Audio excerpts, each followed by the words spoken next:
Good afternoon, everyone, and welcome to the latest Greater Manchester Good Employment Charter webinar. Today, we're focusing on redundancy, best procedures and practices to follow. Now, never when I took on the role of becoming the head of the Good Employment Charter did I think down the line that I'd be running a webinar on redundancy. But I think it probably shows where we are. A bit of an oxymoron, good employment and redundancy together. But given the state of the economy, the impending end of furlough, we know businesses are struggling with cash flow and trading figures. So it becomes, I think, essential that we recognise the challenges ahead, but also that because you make someone redundant or you make people redundant doesn't make you a bad employer. I think it's really important that we stress that and make sure that actually when you do go through redundancy that you do it in the right way, and that's what we're trying to support you with today. Now, normal, I'll just run through some housekeeping before I introduce today's panel. We have, as normal, running it on Livestorm. Livestorm is a fantastic platform, but it requires us to use Chrome if at all possible. So to use Chrome would be the best option for you. And if you have any problems, just press the refresh button and the webinar should refresh and be there for you. In terms of the right-hand side of the screen, you'll see we've got a chat function as well as a Q&A. It'd be great if you could just drop something in the chat. These are a replacement for a network event. We always wanted the supporters network to actually meet and physically exchange ideas. So if you can drop something in the chat, that would be great. If you've got any questions, pop it in the question tab and we'll get to those. So if I can introduce our speakers today, we have firstly Susan Raftery from Acas, a senior advisor and conciliator at Acas. And Susan will be talking us through a framework that Acas have developed with CBI and the TUC around redundancy and give us that framework. We have Matt Ainsworth, Assistant Director of Employment and Policy Strategy and Delivery. That's some title, Matt. At the Greater Manchester Combined Authority, and invited Matt along today to scope out some of the offer that is there to support those either going through redundancy or finding themselves unemployed in terms of support and skills and employment opportunity, not just from the GMCA, but elsewhere. We will hopefully be joined by Sharon, the Mascia. Sharon's an occupational psychologist and a director at Cognoscenti, Business Psychologists Limited. We wanted a business psychologist on this panel to talk about how we deal with redundancy in terms of messaging, but also in terms of our own coping strategies. Hi, Maria, you've arrived just on time. Great that you're there. And then finally, and by no means least, I'm really pleased to welcome Maria Cearns, Managing Director of Customer and People at the Cooperative Bank, particularly pleased because the Cooperative Bank last week became one of our latest members of the Good Employment Charter. So it's great to have a member along at one of our webinars and contributing to it. So without further ado, I'm going to invite Susan, if you can, Susan, just to give us an outline of the framework and the sorts of things that people should be thinking about first and foremost as they're approaching redundancy issues. Okay, thank you, Ian. Good afternoon, everybody. As Ian said, this is a difficult time for everybody, and I think one of the most important things that he's mentioned is that when we're looking at redundancies at the moment, this is not bad employers. This absolutely is a situation that all sorts of employers are in. And so what Acas decided to do in conjunction with the TUC and the CBI was to come out really with, as Ian mentioned, a framework for employers when thinking about handling redundancies fairly.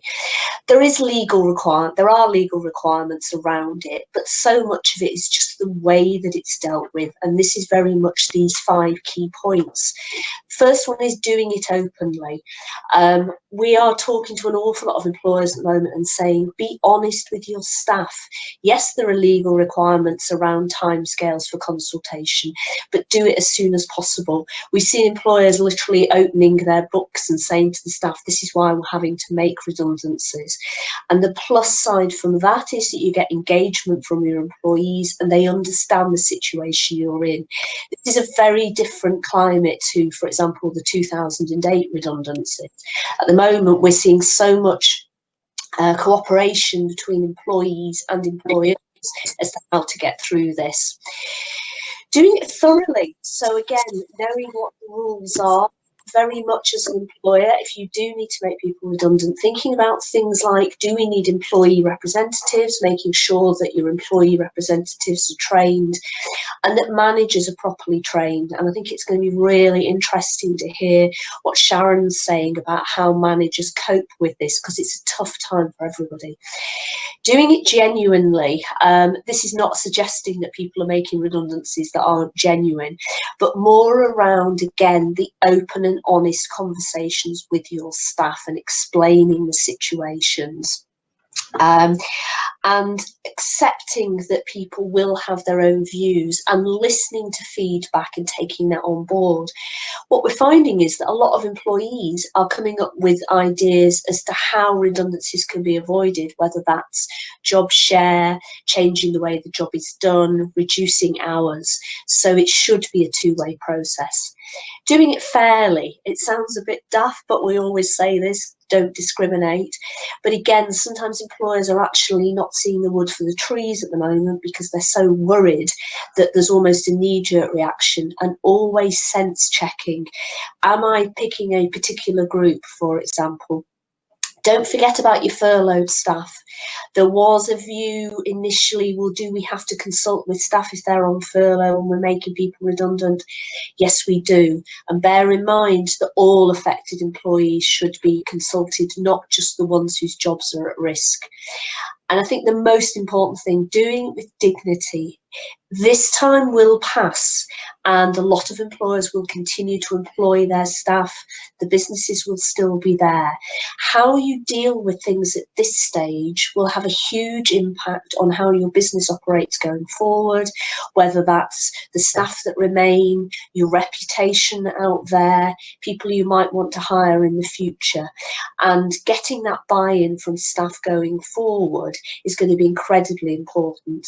As I say, what we've seen at the moment is a lot of really good joint working between staff, employers, trade unions through this whole pandemic. And what we hope is that that joint working will continue once this is over. So again, incredibly important that it's done that way as well. Hence the reason that, as I say, unusually, we've got a joint statement from Acas, CBI and the TUC. And really, just to sort of finish off a couple of things, this is around the consultation itself. So consultation should be genuine with a view to reaching agreement, ensuring that adequate information is provided. I actually raise that and say as much information as possible, and really important that there's adequate time to respond, because understandably this is such a difficult time for people that there may be a knee-jerk response to redundancies without actually thinking, are there other ways we can deal with it? Genuine consideration of the employees' views, and as we said, very much a supportive working together, a collegiate, collaborative way of working together to find common solutions that can keep the business going and make it stronger as we come out of this.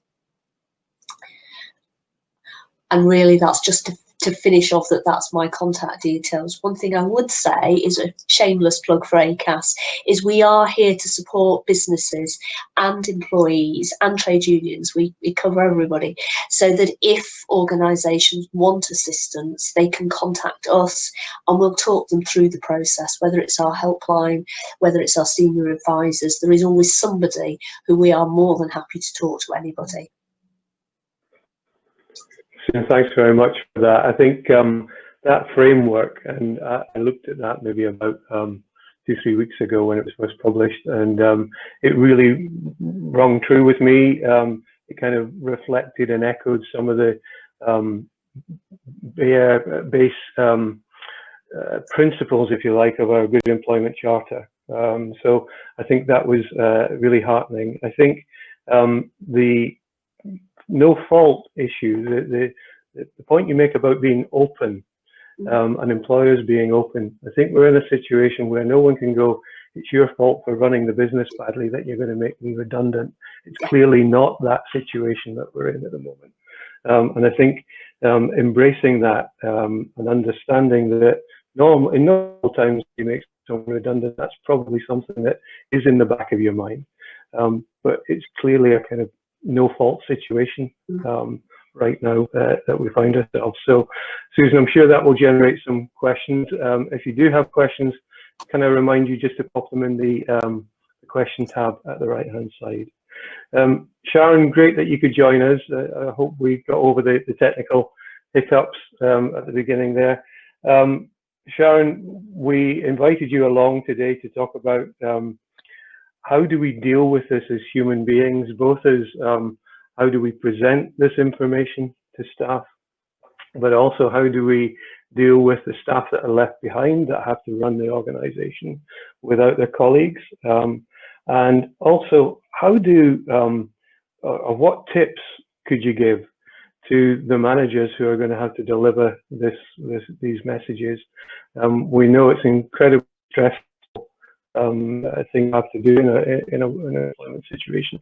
So any help you can give us, I'm sure, will be well received. Okay, thanks for that. I think it's important to remember that redundancy is an emotional process, both for the employee and the managers who are having to carry out the redundancy. So I'd just like to sort of set the context by talking about some of these emotions. So I often think that really a redundancy situation is a bit like a divorce, in that there will be a small percentage of staff members who may actually be relieved or happy at the thought of redundancy, particularly if they're getting a large payoff or if they've already got plans to do other things. However, for the majority of people, they're going to experience a whole range of negative emotions: anger, sadness, fear, anxiety, the whole range, everything you can think of. And the extent of the emotions and depth of the emotions they experience will differ according to their own particular personalities and situations. So it's easy to see that for a staff member with the sort of skills that will enable them to walk quickly into another job, redundancy is going to feel rather different than a staff member who cannot see that they're going to get another job, particularly in these very, very difficult times. And for those staff members who have families and or debts, the situation is going to feel even worse. And I think it's important to bear in mind that redundancy isn't only about the financial situation. Like a divorce, redundancy can really batter down your confidence. It can have a serious impact on your mental well-being. Now, I think there are a few things that managers can do to slightly cushion the blow, if such a thing is possible. I think the first thing is when you're actually having the redundancy conversation, do be patient and respectful. I think there is sometimes a tendency to rush it because it's an unpleasant experience and you just want it over. There is that tendency. But what I would say is be patient. The employee may be expecting it. It may come as a complete shock, but either way, they will still be experiencing a whole range of emotions and may not be able to absorb the information very quickly or very well. Do apologise and do give them a full explanation of why they in particular have been chosen for redundancy. Boost their confidence. Make sure you tell them how much you valued their contribution to the team, the project, the organisation. And don't be surprised if they become really angry. Just remain calm. Allow them to get it off their chest. Don't respond in any way. Just maintain that calmness and that patience. And remember, they're going to be feeling shocked. They may not be able to absorb the information. So give them the opportunity to come back and talk to you when they've had time to better absorb the information and reflect on it. Offer them whatever support you can. If you're a small organisation, there may not be a great deal that you can do to help them find another job, but offer them whatever you can. Give them information about any internal or external support that's available. And the other thing that I would say is do be mindful of employees' mental state, particularly if they live alone or if they're vulnerable in some way. Either they're experiencing a mental health condition, they have had a mental health condition, they're going through a divorce, whatever. If you feel they're vulnerable in any way, or if they seem unduly upset or not upset at all, which can also be a warning sign, then you might want to either tell them you'll check in with them later, ring them when they're at home to make sure they're okay. You might want to ask a colleague they're close to ring them. If you have a counselling service or any kind of internal support, you can offer that for them to ring. And I would recommend offering that to all employees. I think the other thing to remember is that when you make people redundant within an organisation, it has a negative impact on those who are left, the survivors. In fact, I was looking at a piece of research the other day that suggests that the negative impact on employees who are left after a redundant situation is similar to the level of emotion experienced after an earthquake or other traumatic event. So, don't underestimate it. And I think it's important to be very open and transparent about why the redundancies have taken place, and also about any further redundancies, because once you start making people redundant, everyone starts thinking, oh, well, they've got rid of them. Am I next? So do be brutally honest. And what I mean by that is if you think to yourself, well, actually, I can only guarantee these jobs for the next 3 months, you could even say that and say, look, you're safe for the next 3 months. And during that time, we'll help you in any way we can. We'll offer financial guidance, counselling, help to get other jobs, whatever. But do be very clear and honest with people. And I think it's important to recognise that in the people that are left, emotions will be running higher. You may have to offer additional support, offer the opportunity to talk to people, let them air how they're feeling, let them air their concerns. And I think basically sometimes managers try to hide bad news, but what I would say is that employees are not stupid. If you can see that the writing's on the wall, then I'm pretty sure they will too. I guess the other thing to bear in mind is that, as Ian said earlier, this is a very, very difficult and stressful situation for managers who have to carry out these redundancies. So what I would say to managers is that, first of all, when you're doing this, remind yourself you are not doing this by choice. This is something you have to do to protect what's left of the company. You don't have any choice in the matter. And remember that although people will be very down, they may be very angry, remember those negative emotions, that anger, it's not aimed at you personally, even if it feels like that sometimes. And remember also, you are a human being, and dealing with all this misery is likely to have a negative impact on your own personal well-being. So do monitor and manage your own pressures. Check in with yourself about how you're feeling.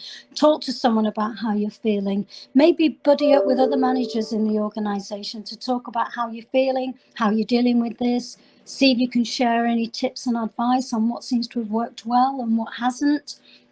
And also, make the time for yourself. Make the time to relax. Go out for a run, go to the gym, go for a swim, do yoga, maybe try an active relaxation, try meditation, mindfulness, anything you can to help make sure that you're managing your own pressures. Sharon, that's wonderful. Some really great thoughts and tips there. A lot echoing what Susan's already said about openness and transparency. But I think what's come across is the whole emotional response on all sides of that discussion, and how we deal with it. I like in particular, because I can remember the first time I made someone redundant. I had a crib sheet and I did it very quickly, in a kind of panicked, horrible, embarrassed way. So that reflection about how you take time and be patient with the response, and I think also expect anger. Interesting. The last webinar I think I chaired was around. We certainly touched upon Black Lives Matter issues. And we also talked there about expecting anger within your organization about these issues now, and channel it, expect it and allow it, because we are all human and we need to express those emotions when we come to these sorts of situations. So that's really, really top tips. I'm sure we'll capture those and regurgitate those in the blog for sure. But I'm sure you've also generated some questions. And again, I'll say to those watching, if you've got any questions, please pop them in the tab at the side.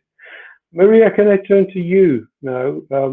Co-op Bank has recently got lived experience of this, only quite recently, haven't you, in terms of a restructure. So I wonder if you can just share your reflections on how you went about that process, the top tips that you've learned from that one, and anything you'd like to share with the audience today. Yeah, of course, and thank you very much for having me on. I think I probably go a bit further back than we've heard so far. So I think the first point is to try really hard and avoid redundancies. So I know that seems like an obvious point, but actually the only way that you can, with any authenticity, stand in front of colleagues and say, we're having to do something so momentous, is to make absolutely sure that you have turned every stone to make sure that other things have been done first. So, good examples would be making sure you've looked at your cost base really clearly. You haven't got any expensive contractors, you haven't got expensive third parties. So actually cutting permanent members of staff should be something that is really not taken lightly, and it should be the last thing you do. So I know that seems like an obvious point, but trying to avoid a redundancy and making sure you've done everything is the first point. I think it then kind of moves into be really open and honest with colleagues around what's happening to them. So yes, you need to make sure you get the right tools and the right skills in the business for the future. But you also need to make sure that, if you can offer a preference to exit, so if you can work with people so that they get some choice around whether or not they would want to stay or leave, that really kind of buys into the whole idea that you are collectively trying to get to a future. And then I think if you are in a position where there is no other option, which is, very sadly where we found ourselves as a bank, where we had turned all of those other options and actually we had to let people go. Being in a position where we were able to really think about the package, so the package that we were offering colleagues as part of the redundancy was really strong, the outplacement support was really strong, everything that we were able to give people, and this isn't in terms of supporting them through the process, this is kind of financially recognizing the momentous decision that you're taking is really important.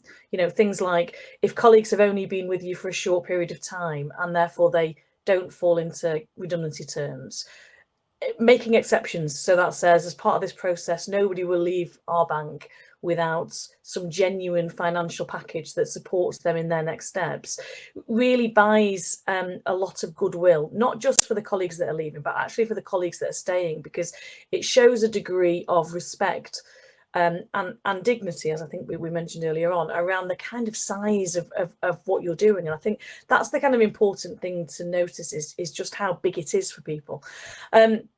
I think that there's some of the interesting things for us in terms of how we've run the kind of recent one was actually doing it kind of organisation wide. So don't do redundancies in small departments that happen regularly and happen all the time.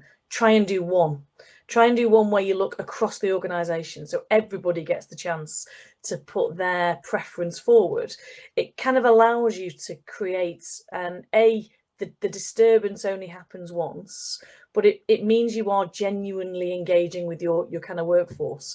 And we were really clear with our kind of collaboration with the unions. So we've got a very high union representation in the bank. And, you know, as the kind of people director, I am a massive supporter of that. There is nothing better than a really strong union who feel like they've got a really strong voice.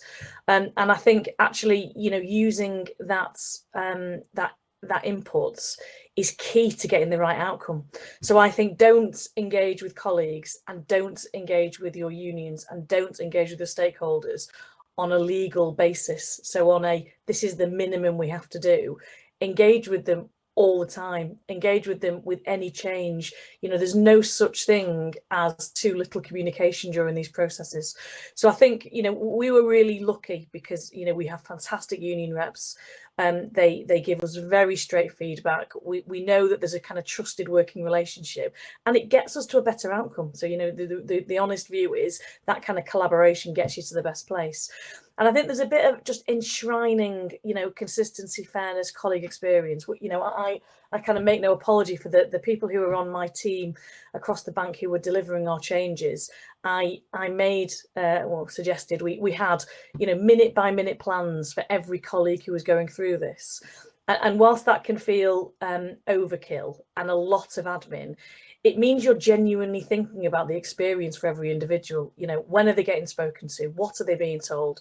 Who do they see afterwards? Have you made sure that they haven't got any meetings in for the rest of the day when they're feeling, you know, in a bad place? What's their next message? How do you respond to that?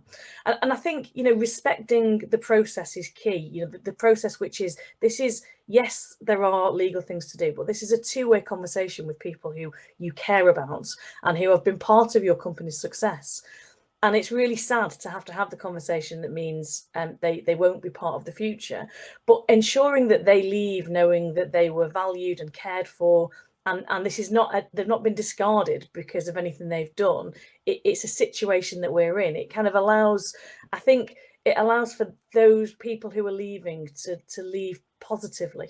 I think we called out earlier on, I think Sharon, I think a couple you people have mentioned, it's a huge thing. You know, I have never met a leader, no matter how senior they are, who takes any pleasure in redundancies. You know, it's not a pleasurable experience on either side. And therefore, training and giving real hints and tips to leaders who are delivering these messages is key.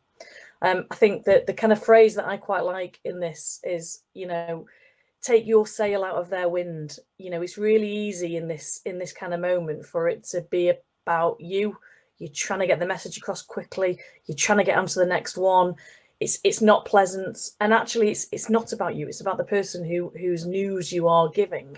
And I think making sure you've got training for the guys who are delivering that message is really key, because you can't expect people to A, want to do this, or B, know how to do this, or C, to do it in a way that genuinely respects the person who's receiving the news. So I think that's kind of really important, that prep. And I know we've already mentioned it, but kind of owning the future is part of this.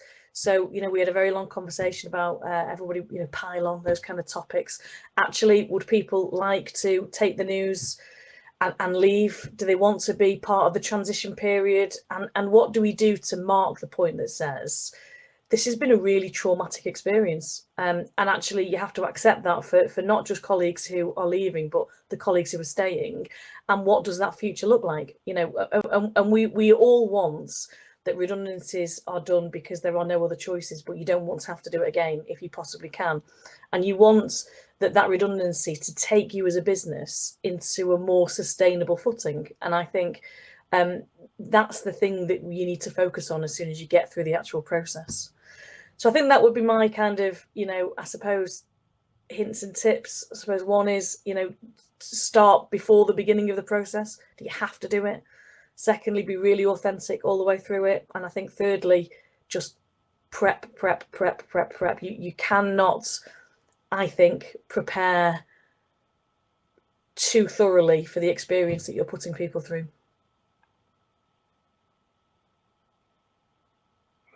Maria, fantastic.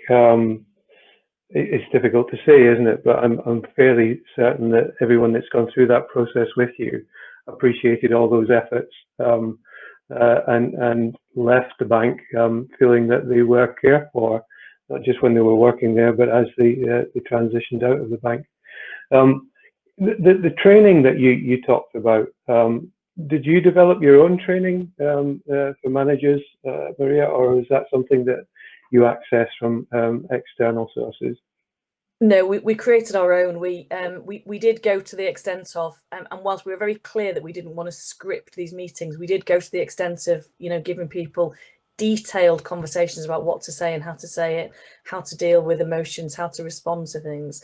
Because I think there is almost it's a very easy trip to fall into, which is people know how to do this, and of course people don't know how to do it, and nobody wants to do it. So I think recognizing that and providing them with the tools kind of allows everybody to have a better experience.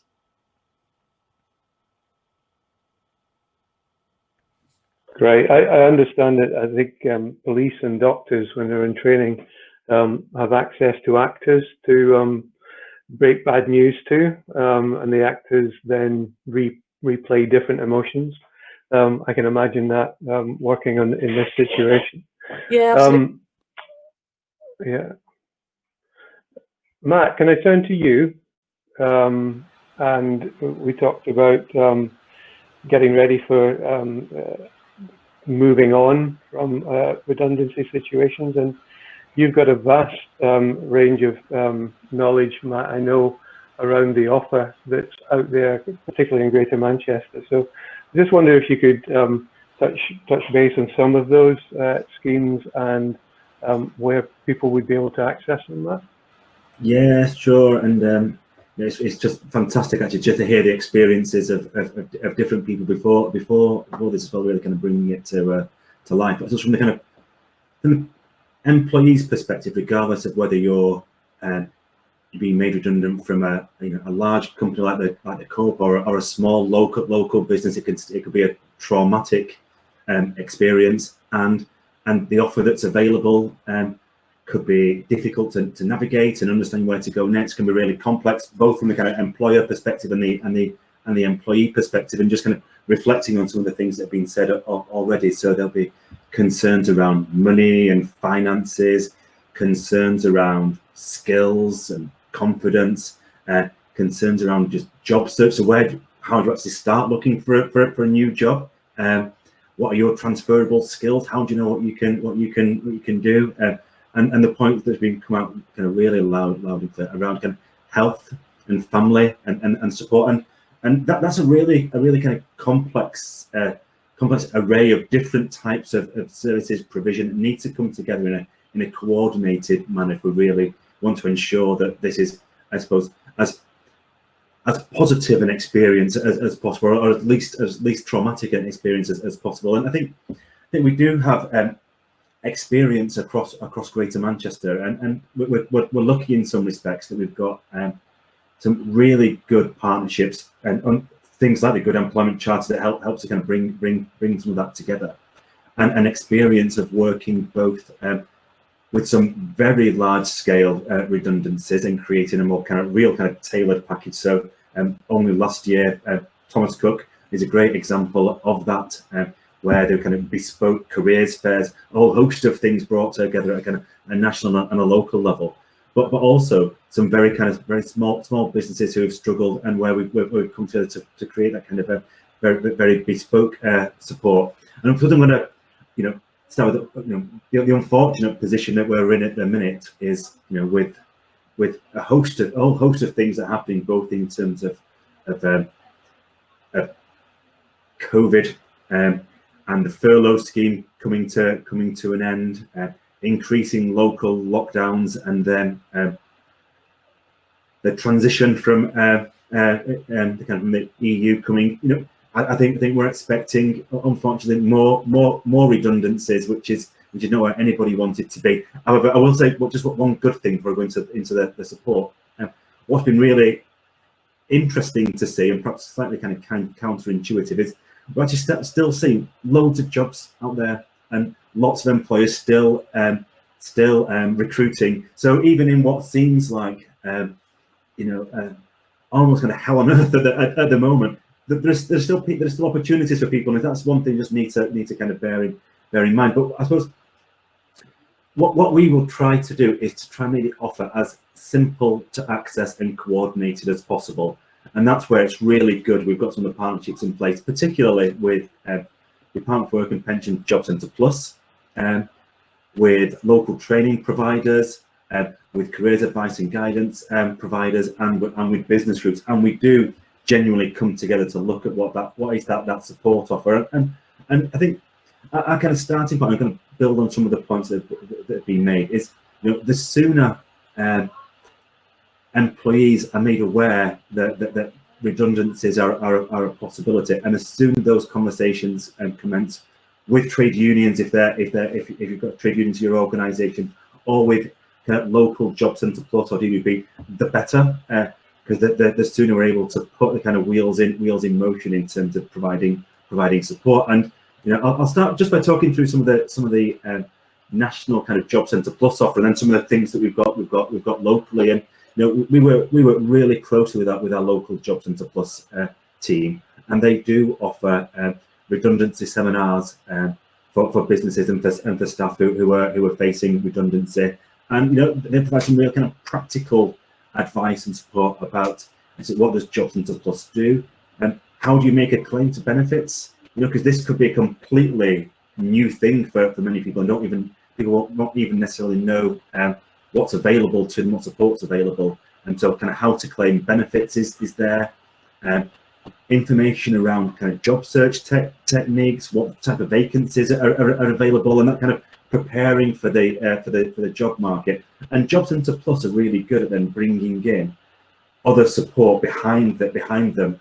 So in Greater Manchester, we've corralled a lot of that support under the Employed GM banner, and perhaps following this session through Ian, we can circulate a whole host of information actually that I think will be useful, with things like careers advice and guidance in there, making people aware of what types of jobs are available at the moment, and we can go as far as then, depending on the kind of on the type of redundancies that may be made, the volumes of people, we've got significant flexibility around training provision and skills provision to genuinely try and create pathways into new vacancies. So be that through things like sector-based work academies, which do some of that work. We've got a devolved adult education budget, and we can genuinely shape bespoke provision to support people who've been affected by redundancy. And on the kind of financial side, there's some really good toolkits out there. So that the Money Advice Service has got a really good redundancy handbook, which just talks people through kind of financial action planning and some of the practical steps they can do around pay, pensions, mortgage, insurance, rent, benefits, debt management, and all those kind of practical things that you want to know where to start. So it's that type of information that's brought to the fore. And then on the kind of health side of things as well, and we know, so Greater Manchester's business base is primarily small and medium-sized enterprises, and many of them, unfortunately, won't have access to the same level of internal support as the Corp would have, for example, as a huge employer. So that some of the things that we've commissioned in Greater Manchester to make available to people through something we call the Working Well programme is not just careers information, advice and guidance, so helping people think about their next career step, but also occupational health support, employee assistance support, some of that key kind of mental health support, because this is a trauma for people.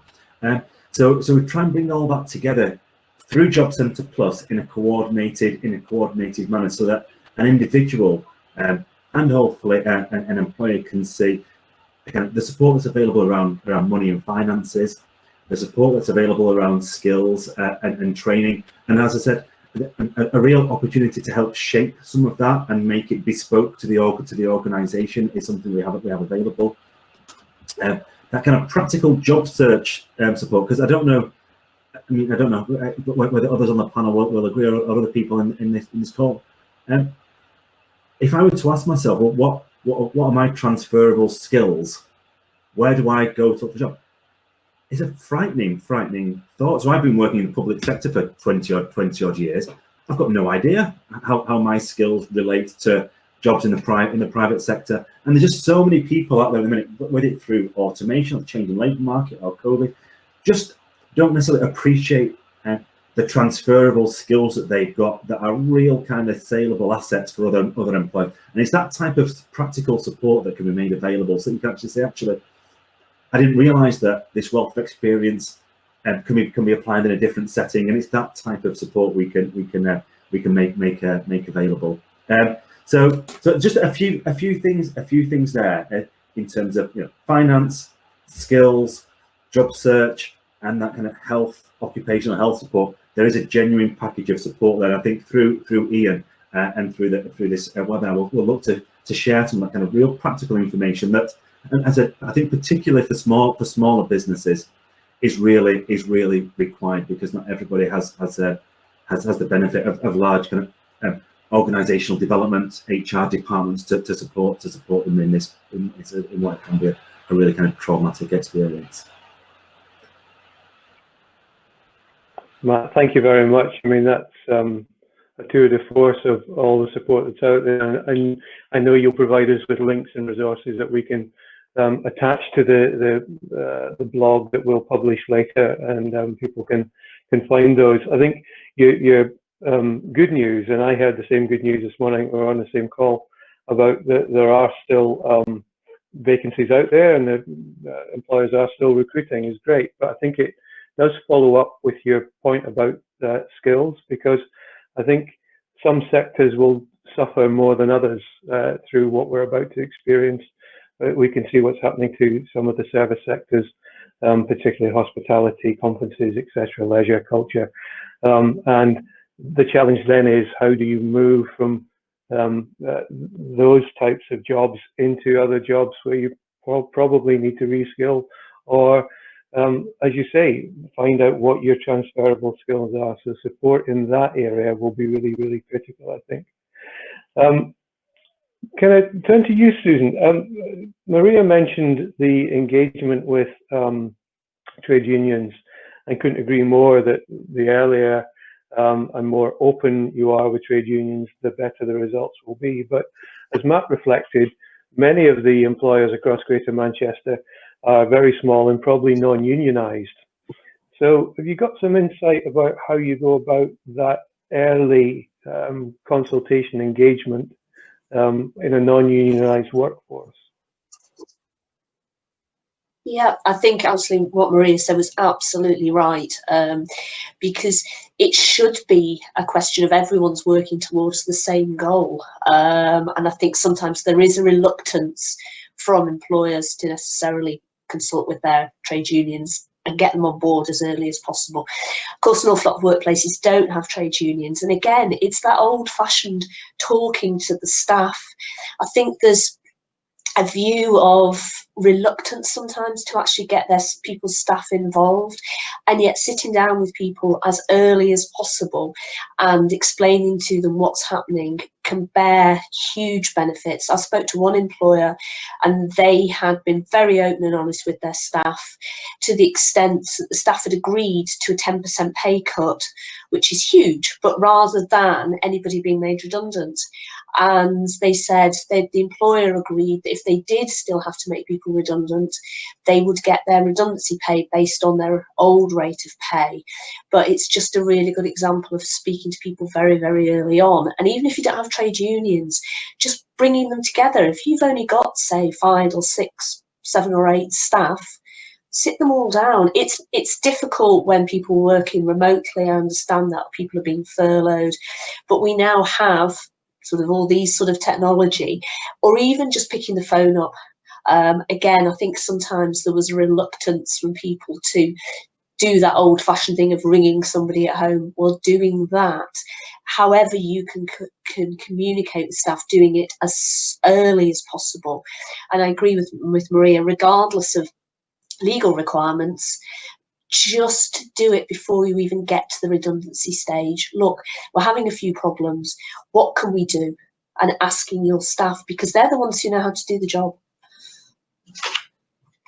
Wonderful. Marie, do you want to come in on that? Yeah, well, I mean, I just, you know, exactly the same message, really. I think there is a tendency for leaders to think they know everything. So I think the key message is you might know what your direct reports do on a one-to-one basis when you speak to them in your monthly updates or your weekly team meetings. You don't know what they're doing every day. So you shouldn't assume that you can just replace or remove or stop a piece of activity unless you're talking to people. And I think there is a fear that having those conversations can trigger a redundancy conversation or trigger a consultation or but actually being really open around what you're planning to do is the only way you can get to an outcome that will work for everybody. So I think my message is probably exactly the same, really, which is just be as open as you can, as early as you can. And I think there is some nervousness about triggering stuff in those conversations. I certainly had that amongst managers before. Sharon, one of the issues I think that I've heard, particularly through other webinars and other discussions we've had around equality issues, is the potential impact or the potential unfairness in selection for redundancy when people are maybe on furlough, some people are working at home, some people aren't, some people can't return to the workforce because they're shielding other conditions. So how do we broach that subject in those consultations? And how do we get managers to genuinely embrace equitably the issues that they have to deal with? Where's the magic wand, Ian? No, I think realistically, I think the world has changed. I mean, if you think, I can remember years ago, I won't tell you how many years, but years ago when I did my organizational psychology degree, there was this theory that by 2020, we would all be working from home, and it never happened. Whereas with COVID, it's changed the world in a few months, and now we know lots of people can work from home. The important thing is to make sure that you don't think what has gone before. You look at how can we now do the job, and if it can be done from home, then there is no reason at all to single out anyone who's shielding or not physically present, because they can still do the role. And I think COVID has proven that to us, that most roles, if not all, can be done from home. Wonderful. Thank you very much, Sharon. We're hard against time, so has anybody got any final comments or top tips to leave us with? Susan? I think openness, transparency, and early engagement are the key messages I've taken from today. I would always say talk to people. That's the ultimate. It's just talk to people. Wonderful. And I know this is a really basic one, but imagine it was you, I think, is often a message. Or if not you, imagine it was your mum or your sister, or somebody that you really cared about. And if you can treat every individual in the way that you would treat your closest friend, and how they would feel during the experience, I think that will go some way to making sure you empathise in the right way. And I think that's great. Sorry. No.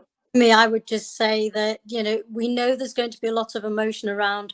Don't be frightened of it. Just be calm, be patient, and let people vent. It is a necessary process. Matt? And I think I would just say there is a lot of support out there. So make use of it, both in terms of support for you as a business, which may be actually thinking differently about the way that you operate, which might actually stop redundancies.